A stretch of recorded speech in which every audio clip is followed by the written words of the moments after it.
पर्यंत येईपर्यंत मी माझं मनोगत संपवते शॉर्टमध्ये घेते. सन्माननीय व्यासपीठ कार्यक्रमास उपस्थित माननीय प्राचार्य, प्रमुख पाहुणे, माझे सर्व सहकारी प्राध्यापक व उपस्थित सर्व विद्यार्थी, प्रथम सर्वांना शिक्षक दिनाच्या खूप खूप शुभेच्छा.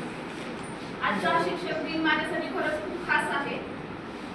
खास याच्यासाठी म्हणेन की माझा ह्या कॉलेजमधला पहिला शिक्षक दिन आहे आणि माझ्या लाईफमधला पण सिनियर कॉलेजमधला हा माझा पहिलाच टीचर्स डे आहे.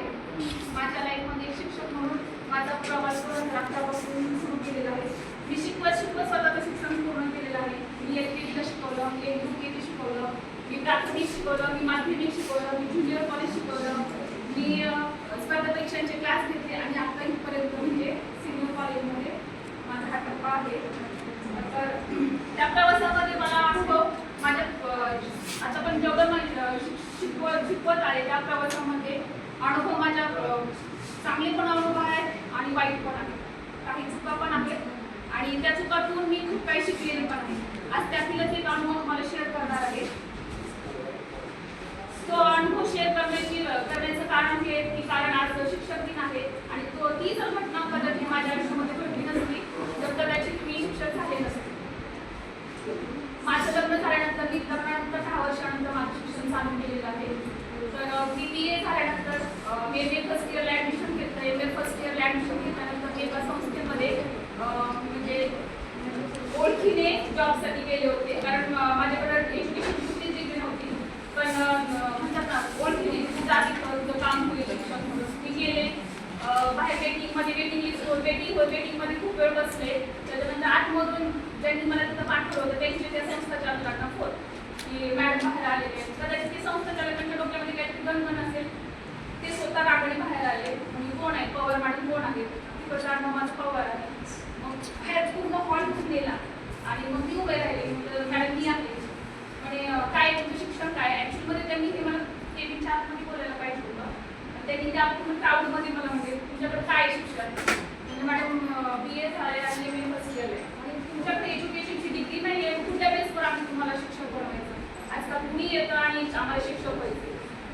तो इन्सिडंट म्हणजे मला आतून खूप हर्ट करून गेला. त्या क्षणाला मी ठरवलं नाही आपल्याकडे एज्युकेशनची डिग्री नाही ना, आता एज्युकेशनचं पूर्ण लास्टपर्यंत एज्युकेशनच करायचं. तिथं आल्यानंतर रडायला खूप आलं होतं. खूप रडले बाहेर आल्यानंतर आणि म्हणलं नाही आता इथून पुढे शिक्षण थांबवायचं नाही, दुसरं शिक्षण चालू ठेवायचं.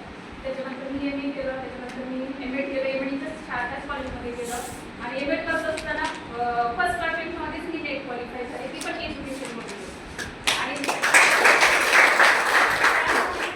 त्या संस्थेमध्ये मी 3 वर्ष काम पण केलं आणि कुणालाच काय माहिती त्या इन्सिडेंटमुळे मी इथपर्यंत आलेले. मग एका जेव्हा नेट क्वालिफाय झाल्यानंतर मी त्या मॅडमकडे गेले. त्यांना खूप वगैरे घेऊन गेले आणि गुरुपौर्णिमेचा दिवस होता. मग तसंच नेहमीप्रमाणे वेटिंगला थांबवलं आम्हाला. आतमध्ये गेल्यानंतर मग खूप वेळाने माझा नंबर आला. मॅडम बोला पटकन तुमचं काय काम, त्याचं काम चालू होतं. मग मी केली स्टार्ट केलं की मला बोलायला सुरुवात केली. गुरु कोण असतात? गुरु जो आपल्या आयुष्याला योग्य दिशा देतो तो गुरु असतो. आणि मॅडम तुम्ही माझ्या आयुष्याला योग्य दिशा दिलेली आहे. कदाचित तुम्ही ती घटना माझ्यामध्ये घडली नसते तर कदाचित तुम्ही इथपर्यंत आले नसते. मग त्यांनी त्यांचा पेन ठेवला म्हणजे कोण आहात तुम्ही. मग मी त्यांना पूर्ण इन्सिडेंट सांगितलं मॅडम असं असं झालं होतं.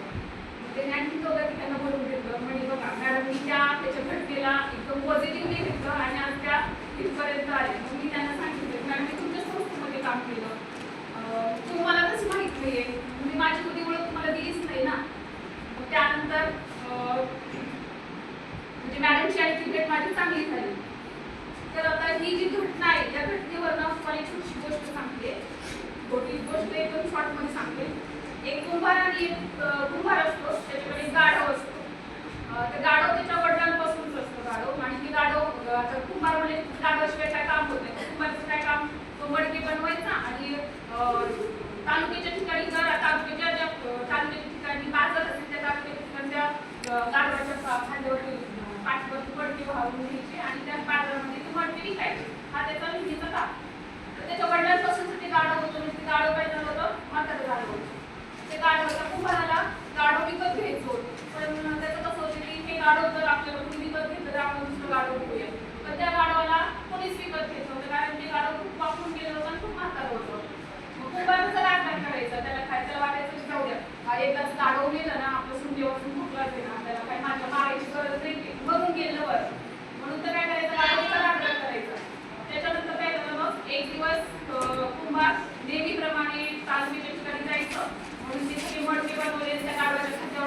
पाठीवर टाकले आणि ते त्याच्याबरोबर बरोबर चांगल्या ठिकाणी जायला लागलं. तेवढ्यात एक पाठीमागे खड्डा होता आणि गाढव दोघं सोबत चालू होते. मग त्या कुंभारांनी गाढवाला बडबड केली. त्या गाढवाला काय कळतंय, त्याला बडबड केली, तू वर बाबा एकदाचा म्हणजे मला दुसरा गाढव घेता येईल, माझं काम कमी होईल, असं होईल तसं असं बोलत बोलत तो कुंभार पुढे गेला आणि पाठीमागे ते गाढव एक खड्डा होता आणि ते गाढव त्या खड्ड्यामध्ये पाडले. कुंभारला पुढे गेला पण ते त्याला काही पाठीमागे काही गाढवाचा आवाज आला नाही. लांब पुढे गेल्यानंतर त्याला लक्षात आले की आपल्या पाठीमागून गाढव कुठे ते चालत नाहीये. तो परत मागे गेला, पाहिलं तर त्या खड्ड्यामध्ये गाढव पडलं. त्याला वाटलं आता ते गाढव मरणार. त्यांनी त्या खड्ड्यातून त्या वरच्या मातीमधून वरची जी माती होती खड्ड्यात ते खड्ड्यामध्ये टाकायला सुरुवात केली. टाकायला सुरुवात केली. जसं माती टाकायला लागला त्या गाढवाला काय वाटायचं की आपला मालक आपल्यावर एवढं प्रेम करतो की आपल्याला वरती येण्यासाठी तो आपल्याला माती टाकतो. वरून माणसाने माती टाकली की गाढव ती माती पायाखाली घ्यायचं, एक स्टेप बनवायचं. असं करता कुंभारावरून माती लोटत आला आणि असं करत करत तो गाढव खड्ड्याच्या वर आला.